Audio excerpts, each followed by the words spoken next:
taking up against each other at the Chidambaram Stadium in Chennai. It has been a 24-year-long wait for Team South Africa. They haven't won an ODI fixture against Team Pakistan in 24 years, Dav. 1999 was the last time they won it. Pakistan also had a spotless World Cup record against Afghanistan, but their record was tainted in the last game that they played against Afghanistan. Do you see a similar fixture today as well?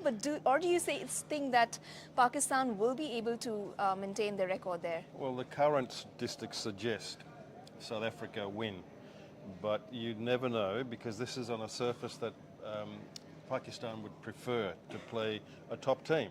And history also, the stats, favour Pakistan. So this could be in some sort upset, maybe. At this point in the tournament, would you go with history or would you go with the current stats or would you go with the current run of form of both the teams? I think you have to go with the current form, and South Africa have been the form side, but they've batted first in every game. So now they've lost the toss and they're going to chase. And they're not that great in chasing. They lost to Netherlands chasing, didn't they? Yeah, they did. Yeah, sorry, yeah. Netherlands won the toss and batted, and then they failed batting second. So now they're going to bat second again, and it'll be interesting to see whether they can chase down a target. But Pakistan, you never know. Pakistan has incidentally won the toss and elected to bat first. Yep. Would you say it's a good call on that pitch? Yeah, very good call, I think. Definitely they need to. It's a hot day there. Yeah. And I always say that it's very good light to see the ball. It's very shortish boundaries in certain parts of the ground, and they're not long boundaries either. The outfield's quick. I think it's a good move. So when you say that South Africa haven't really been great when it comes to chasing a total, you do have a tall batting order to go up against for Team Pakistan.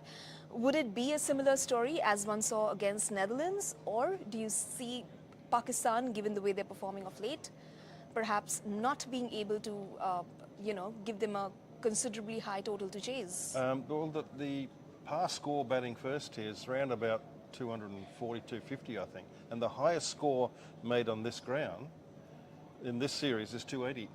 So they're not going to have, I don't think there's going to be some really big scores made even today.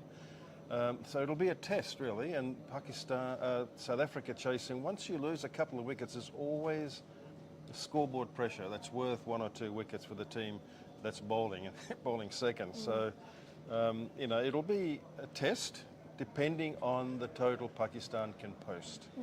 That is very important, that they get a decent enough total that they'll allow their bowlers to bowl against. Dab, I haven't been able to go through the pitch report. I haven't really had a chance to hear it. Perhaps a discussion left best for the mid-innings show. But would you see a change in trend wherein you see teams not posting humongous totals as we were seeing probably in the first half of the tournament up until even a week ago? Yes, definitely. This one is the same pitch that was played on once, not the Australian game, the one after that one. And I did have a little listen to the pitch report, and they've taken a little bit more grass off. Okay. So bare of grass, but very hard. So it appears as though it may not change too much during the course of the 100 overs. So important that the team batting first gets a very competitive total, and that's Pakistan. So they're going to have to dig deep with the batsmen. Some of those guys are not in form. I'm not sure what you may know the team if there's any changes. Certainly, the Hassan Ali got fever. He's got fever. So I got that one wrong. Didn't know he was sick, so he's not playing. And we don't know whether Fakhar Rahman is being reinstated into the team as an opening batsman. We'll find out. Yeah, I just got the playing 11, and it turns out Imam ul Haq is opening. Abdullah Shafiq is there. Okay. Babar Azam obviously there. Okay. Instead of Hassan Ali, in comes Mohammad Wasim. Mohammad Naseem Jr. Mohammad Wasim Jr. Hassan Ali definitely out, and Shadab Khan maintains his position on 7. Fakhar Zaman not in the lineup. Okay. Usama Mir's playing, No, I do not see Osama Mir as well. He will be sitting on the bench for this one. So as go the bowlers, you have your Shaheen Shah Afridi, Mohammad Wasim, 2, Haris Rauf, 3. your all-rounders, you have Mohammad Nawaz, Shadab Khan, also bowling there. And Iftikhar bowls a spin. So Yes. there you're 3 and 3. Yes. Yeah, okay. And up top in the order, you have Imam ul Haq, Yep. Abdullah Shafiq, Yeah. Babar Azam, Yeah. Mohammad Rizwan, Saud Shakil. Right. Perhaps a good call to To bat yeah, first, yeah. yeah. I think against this opposition on this ground, it's a good decision. But they've got to make sure that they get a total. Unlike what we saw yesterday, England winning the toss at Chinnaswamy, everyone thought, oh yeah, no problem. But the wicket was different and they didn't adjust. So very important for Pakistan batsmen to make correct decisions when they actually start playing on it. We can talk about it. Everyone can talk about it. Once you start playing, that will determine what tactic you employ on that setting a total. Very curious to see how the wicket, the ground and the weather, the changing weather is playing such a crucial part in the results of the matches that we've seen. Yeah, they're forecasted a light shower, I think, but nothing great. I mean, I live in Sri Lanka, my family's there. A lot of rain there, and that's not very far geographically. You're possibly more aware of the weather conditions there. Yeah, but look, I don't think it's going to affect too much. If there is any water coming down, it'll only be a little bit, we think. So it won't affect the 100 overs. Okay, Team South Africa now. Temba Bavuma makes a comeback. Reza Hendricks is going to be sitting out. Quinton de Kock, Rassie van der Dusen on number 3, Aiden Markram, Henrik Claassen, David Miller, Marco Jansen on 7, Gerald Coetzee. One expected him to possibly be sitting playing, out. okay. Yeah, he's playing. Keshav Maharaj also there. Yep. Tabraiz Shamsi and Lungi Ngiri. So you do not have Rabada? Rabada, he's Yeah. missed out. Yeah, he's He missed out. he must have an injury. He must have a little niggle. I don't really have an update on that, but perhaps we No. can talk about it in the mid Maybe innings. he's got a bit of fever as well, but certainly not the worst place as a fast bowler to miss out, because it's generally good for spin. That's still a very good light-up, worthy of where they are on the table. So we're expecting a strong bowling effort, but equally Pakistan have to be wary of that and give us a total that we can have a good match today.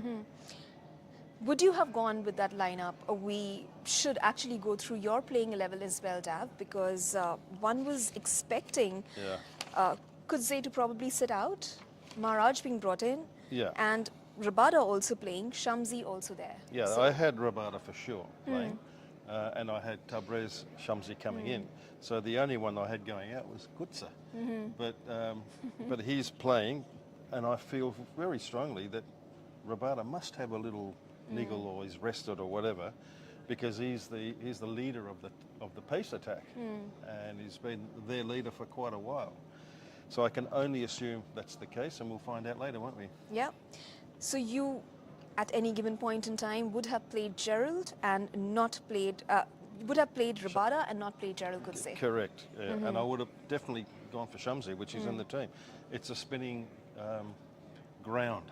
Spinners thrive on that ground more than anywhere else in India. On the Pakistan side, would you, Hassan Ali was obviously out with fever, you would have played Asam Amir.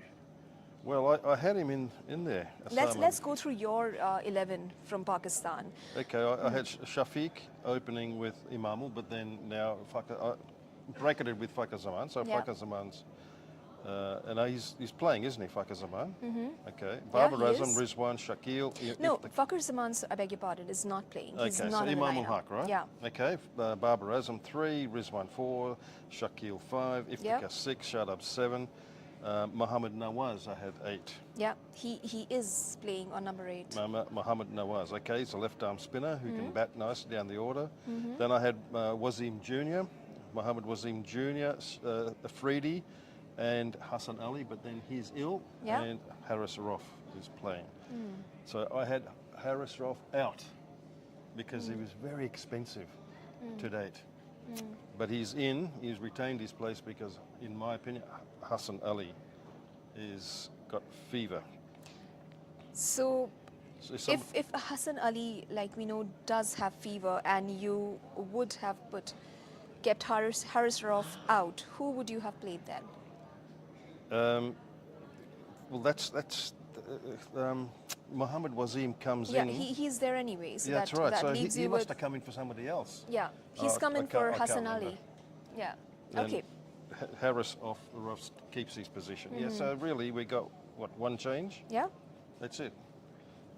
Okay. No, two changes, because Nawaz wasn't playing last game. He was ill. not playing the last game. Yeah. Look, there's two changes. Have a look at of the selection, and that's a good team. It's a very good team, and it's able to have enough spinners in it.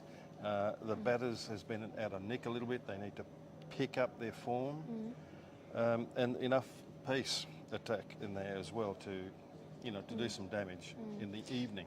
Sure. You do need Temba Bavuma to lead the side. Are you entirely happy to sit Reza Hendricks out? Look, on the surface and current form... A bit of a problem of plenty there on the top?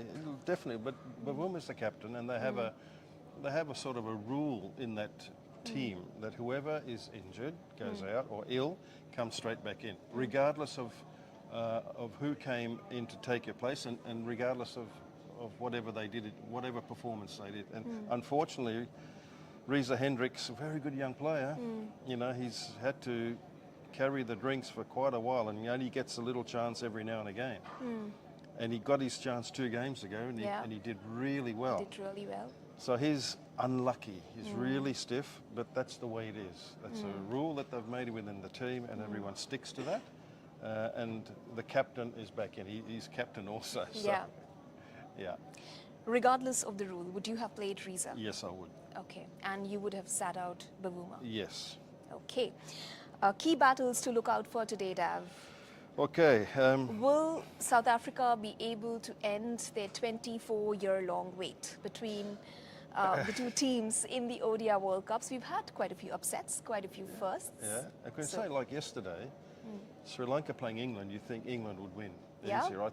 They're out of form a bit, but statistically in World Cups, something about that fixture that Sri Lanka win. Now, you're saying the same thing here, right? South Africa are so much better on current form, but statistically, Pakistan have the edge on them. So are you asking, can that happen? It's a different team That's altogether. right, that's right, but it was a different team yesterday too. So they're not able to get rid of that historical amnesia, is what you're saying. It just happens like that sometimes, but that doesn't mean that I'm going to say, yeah, look, I'll just go with fate, like history. No, South Africa is the far better team at the moment. It's reflected on where they are in the standings. And South Africa, as Pakistan are really struggling for other issues as well, other than form on the field. So, common sense tells you South Africa, and I'll go with common sense. But you can't discount that, what unusually happens at the World Cups. Yeah, that's right. Okay. Dav, battles you want, right? Yes, very quickly, your top battles that we can look forward to in the fixtures today. Three very good batsmen from South Africa, and you always look for the openers to give the first battle. De Kock versus Afridi. Yeah. For sure. Then De Kock has been out to left arm seamer 2 games ago. 2 games ago. Reece Topley, who injured his finger sadly and gone home. He got him out nicking. And he's a left arm seamer that bowls over the wicket. So I think Afridi will be looking at that dismissal and trying to emulate, which is a little fuller, moving away outside the off.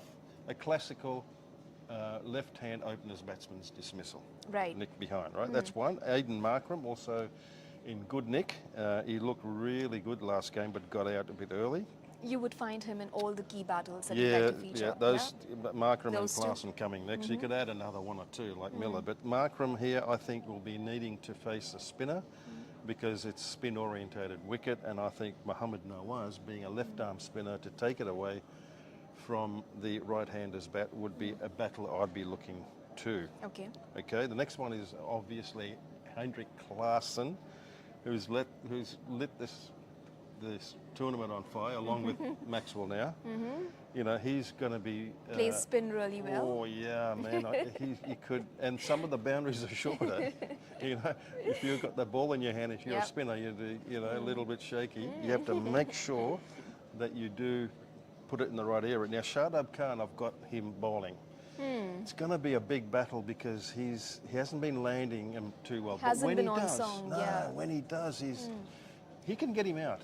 You know, he can get him out. Yeah, whatever it is, you got to attack this class. Why do you say that? Because if you try to be defensive, it's a mindset. You're giving up the battle. If you want to be in a battle and win it, you've got to be brave, and you've got to throw it up a little bit to let it do its thing. It drifts and dips a little bit. You never know. You could go the journey, but you could also get a wicket. I think it's worth the gamble. Okay, say you didn't have Shadab Khan here to go up against Klaasen. Yeah. Who would be Klaasen's nemesis in today's game? Well, any one of those, like Nawaz as well. I certainly wouldn't be going Iftikhar because he's an off spinner that comes into the pads, and that's a little easy on this pitch. But anyone that can take it away, Mohammad Nawaz as well. Shafiq now going 2 more battles. Shafiq, who's an opening batsman from the Pakistan side, who's batting first. Okay. He's been a bit of a surprise package. You know, he was a backup for Not even their regular openers. He was a backup for Fakhar Zaman, and now he finds himself in, and he's done pretty well. He's done well to the point where I think they're almost relying on him to help get a good start. So they'll be looking to get him out, and who better than Marco Jansen, the man in form.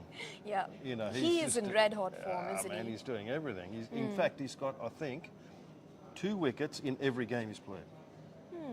I may have to recheck that, Yeah. but I'm pretty sure that is correct. Yeah, he's got wickets, and he's got wickets up front.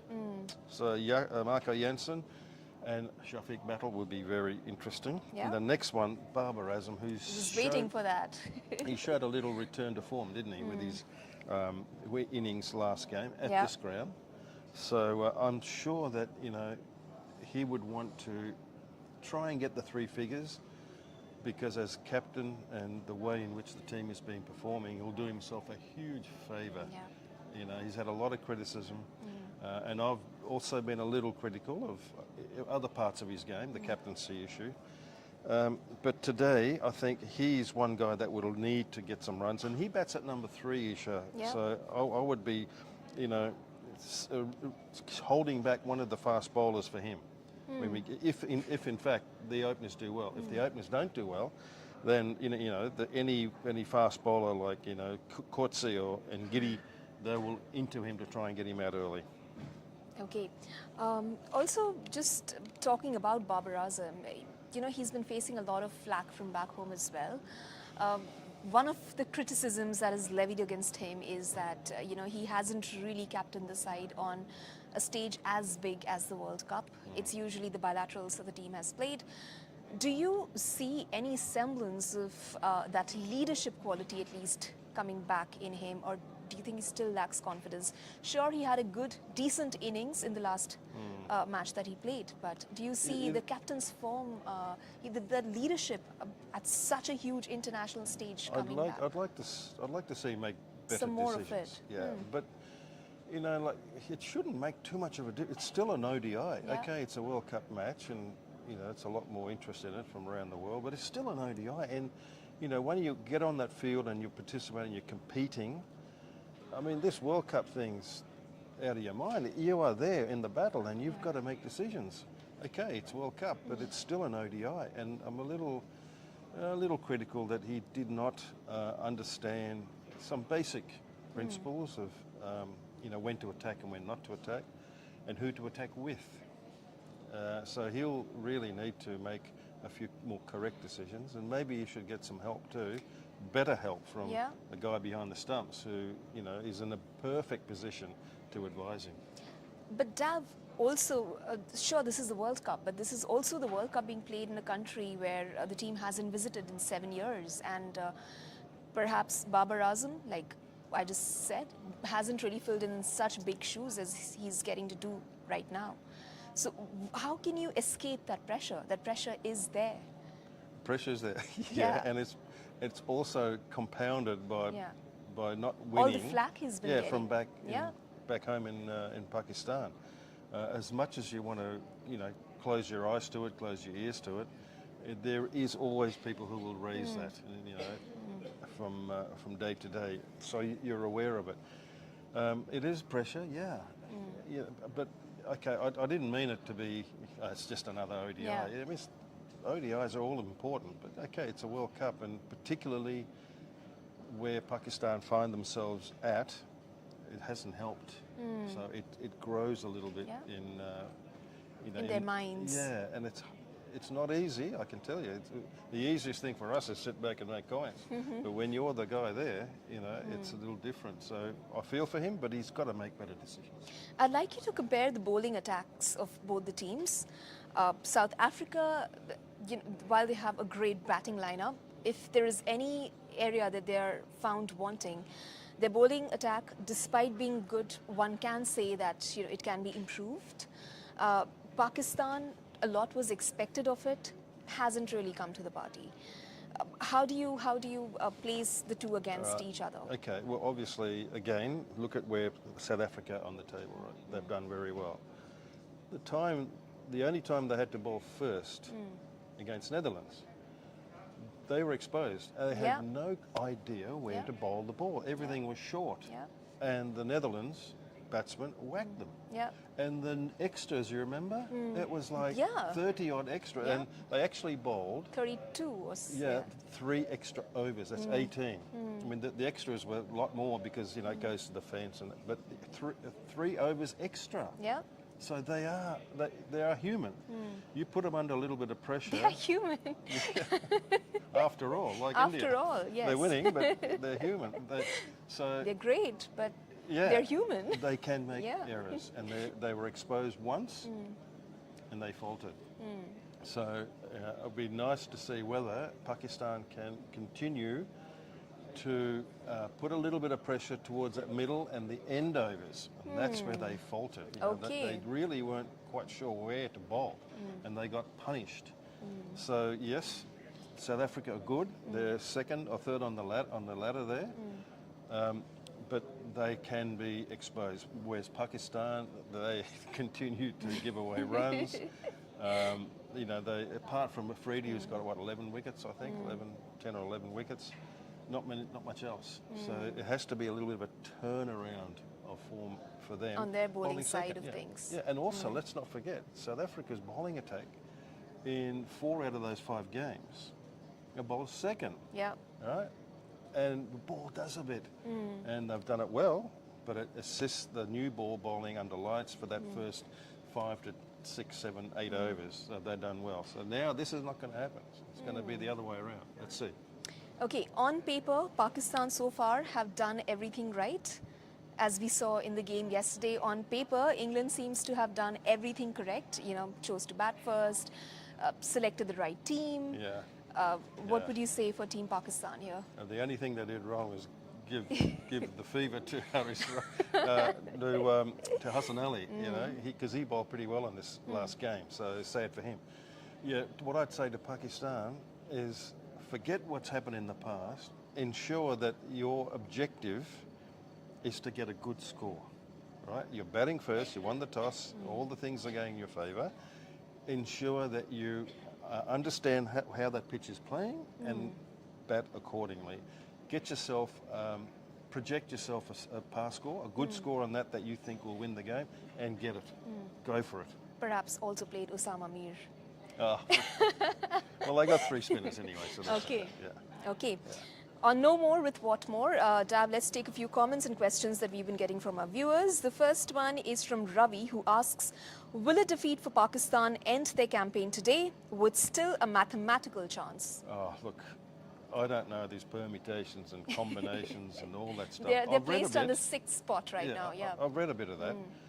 But, look, realistically, if they lose today, no, I don't think they can make it, no. Okay. Australia, you feel, will secure their spot? That's what I will said. hold on to their spot? That's what I said yesterday, yeah. And as you allowed me to change my mind as we go along, yesterday, even I think today, Sri Lanka was allowed to climb up the 4th spot. Well, that's right. They've shown they're still alive in it. But yes, I think the 4 that we have now will be the 4 that will play in the semis. Okay. It may change the order, but yeah. No, I won't hold you to it. Okay, Tanmay asks, is it the worst show by Pakistan in World Cup history after 2007? Would you say that, Dab? To date, it's not been good, right? But there's still 4 games to go, right? And they have a habit of doing Yeah. it, turning things around at this point in the tournament. Just allow them a little bit longer before Sure. we make that judgment. Sure. Yeah? Given history. Yeah. Okay. Sabia asks, how big of a factor will toss play in the given circumstances? Oh, look, I think it's important that Pakistan win the toss and bat, which they've done. Which they've done. And more so also that South Africa, who was faulted batting second, is now going to have to do it again. Yeah. Let's see whether, if that rings true. So it's important. What does South Africa guard against batting second today? Well, batting second, chasing any score, you need to not hand over the advantage early. That means not losing wickets in the first 10. I think if we all agree... The basics for all the teams. If we all agree that the first 10 overs, with the 2 new balls under lights, artificial lights, it does a little bit, then you've got to be careful. You bat accordingly. Right? So if they can do that, they're well on the way to chasing a score. Taking off from the game against Netherlands, what lessons to be learned? Well, that's right. That was a big complacency thing, but particularly bowling. If they had restricted that total to a lesser amount, nothing against Netherlands batters, they batted beautifully, but they were in a little bit of trouble in the middle overs. But the lower order, Edwards and the tail, really wagged, remember? Yeah. Dutt came and hit, like a 200 strike rate, and Roloff Vandermeer came and helped him get another 150 strike rate, and they piled on a lot of runs in that last 10 overs. So if South Africa are able to restrict that total to a figure that they can manage, it will be a far easier chase. So to not repeat recent history, do not concede runs? Yep. That's more important, as opposed to getting be wickets careful of not losing your wickets early on when you're chasing. Okay, yeah. Well, 2 things here. Yeah. Try really hard to restrict the total. Yeah. How you restrict the total is taking the odd wicket as you go along. That is the best way to restrict the total. Because given their batting lineup, they are perfectly capable of posting a huge total. Well, that's short. And they also, they got 350 odd against Sri Lanka, but that was chasing, good wicket. But they are capable, Look, Rizwan's their leading run scorer. Babar is now starting to turn the corner with his runs the other day. So Shakil is the one that's a little, he's a youngster, started off well, but he's just tailed off a little bit. You can pick him up and come along if they can hit sixes, but often he's been the one asked to, put the icing on the cake, and then he makes one mistake and he's out caught. But they're potentially okay. Babar's a relatively better run in the previous game. Would you say that he is back, or would you still wait and watch? He is on the road back. Yeah, for sure. You can see the confidence slowly so that returning. was not just a one-off, you'd No, say? I don't think so. Well, he's a very good player. Yeah. And sadly, he's been out of form. Against teams he should have got runs, I have to say. So, this is a good time to continue that turnaround in form. Okay. Tavisha asks, is South Africa a complete team with a good set of players? I think what she means to ask is, are there any loopholes that they need to fill up, or are there any gaps that the team... No, the only loophole and gap they need to fill in is up here, between the ears. They have to keep their heads, they have to keep their focus, get rid of the distractions. That every time that choke word comes up, they can put it away, and every game they win under pressure, that C word, the choke word, is just fading away. Yeah. Yeah. Also, they seem to have a different temperament. Sure, we feel that about South Africa every World Cup, that this time it's going to be different. They're looking different. But would you say this time it's genuinely looking different? Well, it is, in the sense that that they haven't got the huge names as they have in the past. In the Pollocks, the Faf du Plessis, A.B. de Villiers, and other big names that have arrived at a tournament, the start of the tournament, and everyone's talking about them. not many people talking about South Africa this time. Yeah. But the reasons why they're talking about South Africa this time is because of the correct reasons, their performance with a younger team. So that's where the difference is. Since you mentioned De Villiers, today could be one of those days that Quinton de Kock could equal his record of the most centuries scored by South Africa for South Africa in the World Cups. Perhaps he can do that today. Yes, of course he can. He's an opening batsman. He's got the time to do it. 50 overs if he's good enough to bat. And we wish him all the very best as well, because this is his last set of games in this format. So this is his chance today in another 3 games, and maybe, 4 in the semi, maybe a 5th in the final to get that. Okay. Couple of comments, Dav, then we get back to the game. Vinay comments, South Africa last beat Pakistan in a World Cup, ODI, T20 in the 1999 edition, and has lost each of the 6 head-to-head encounters since. What's really interesting is how much everyone loves statistics and like to go by that, like to predict going by statistics. Yeah, well, You'd say history has an advantage. It's a quirky thing, isn't it? It's like, it just happens that way, It's like a weird sort of thing, and it might just happen again, Yeah. You never know. You never know. Yeah. Okay, Rehan comments, Pakistan won the toss and saved themselves. You'd agree? Yeah. Yeah. Yeah, I do. Good call. Yeah, I do. I think they've done the right thing. They've saved themselves. Yeah. I guess this is for you, Dav. Have we already got our set of semi-finalists with India, New Zealand, South Africa and Australia? Yeah, at the moment, but please allow me some time. Yes, of course. Yeah, correct. Correct. Yeah. Okay, the last one that I'm going to take is from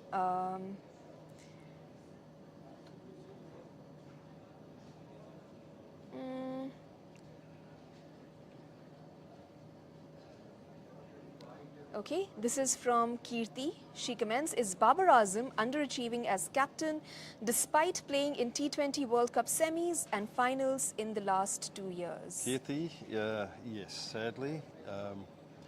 But he's got time to make it up. There's a lot of criticism coming from his home cricket board as well, from the media back there. It's relentless, but he's got time to make it up.